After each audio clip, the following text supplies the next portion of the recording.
करू। नमस्कार, जय श्रीराम। अतुल अरवेनला महाराष्ट्र मंदिर महासंघ। आजच्या आम्ही कलेक्टर ऑफिसच्या इथे आलेलो आहोत। सगळे नागपूरमधील प्रसिद्ध मंदिरांचे प्रमुख विश्वस्त इथे उपस्थित आहेत। आम्ही इथे एक निवेदन द्यायला आलेलो आहोत। अँटी लँड ग्रॅबिंग ॲक्ट म्हणजे भूमाफियांच्या माध्यमातून जे जमीन हडप होते आहे याबद्दल एक कठोर कायदा आपल्या महाराष्ट्रामध्ये लागू व्हावा या दृष्टीने आम्ही इथे आलेलो आहोत। आज बघितलं तर आपल्या देवाची जी जमिनी आहेत, भूमी आहेत, हे देवभूमी आहेत। अनेक राजांनी त्या काळामध्ये मंदिरांना जमिनी देऊन त्या मंदिराच्या माध्यमातून कुठेतरी एक समृद्ध शहर गाव निर्माण व्हावं म्हणून त्यांनी ते जमिनी तिथे दिलेल्या होत्या। त्या माध्यमातून मंदिरांचा उदरनिर्वाह व्हावा म्हणून त्या सगळ्या जमिनी दिल्या होत्या।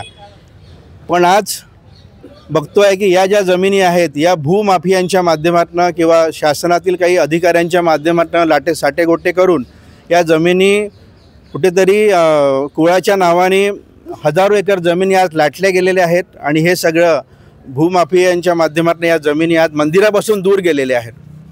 तर एक मोठं षडयंत्र आपल्या मंदिरांच्या बाबतीमध्ये सुरू आहे आणि हे दूर होण्यासाठी आज अनेक राज्यांमध्ये देखील जसं गुजरात आहे, ओरिसा आहे किंवा आंध्र प्रदेश आहे, या राज्यांनी देखील हे काही वर्षापूर्वीच त्यांना हे लक्षात आलं होतं की या ज्या जमिनी आहेत हे षडयंत्र याच्याबद्दल सुरू आहे म्हणून त्यांनी लगेच त्याच्यावर कायदे पण केले आणि त्याबद्दल त्यांनी ते प्रशासकीय त्याच्यामध्ये काही नियम पण लावलेले आहेत। पण हा कायदा आज महाराष्ट्रामध्ये नाही आहे।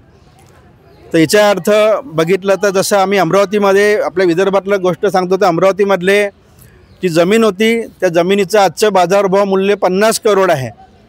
पण कुठेतरी भूमाफियांच्या माध्यमातून आज ती जमीन 960 रुपयामध्ये त्याची विक्री करण्याचं धाड चालू झाला होता। पण आपले काही जबाबदार हिंदुत्वनिष्ठ अधिवक्ता यांनी पुढाकार येऊन या जमिनीबद्दल आवाज उचवला आणि आज ती जमीन परत मंदिरांच्या नावानी आहे।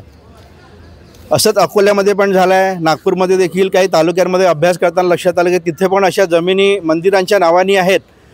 पण प्रत्यक्षामध्ये जेवढं मंदिर आहे त्याच्या बाजूच्या सगळ्या जमिनी ह्या लाटल्या गेलेल्या आहेत कुळाच्या नावाने। काही ठिकाणी मंदिराचं नाव आहे पण अन्य लोक त्याच्यावर मंदिरांच्या जमिनीवर काम करत आहेत। काय म्हणणं आहे याच्यावर? तर आमची महाराष्ट्र शासनाकडे मागणी आहे की ज्याप्रमाणे अन्य राज्यांमध्ये हा कायदा झाला असा एक कठोर कायदा आपल्या महाराष्ट्र राज्यामध्ये व्हावा। येत्या अधिवेशनामध्ये त्याच्यावर चर्चा होईलच पण त्याच्या आधी एक कायदा व्हावा आणि हे जे भूमाफिया आहेत किंवा ज्या देव जमिनी गेलेल्या या जमिनी परत मंदिरांना परत व्हाव्या ही आपली शासनाकडे मुख्य मागणी आहे।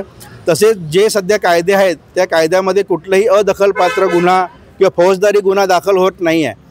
तर जोपर्यंत असा कडक कायदा बनणार तोपर्यंत हे जे सगळे गुन्हे चालू आहेत किंवा जे जमिनी लाटले गेले आहेत त्याच्याबद्दल कुठेही वचक बसणार नाही।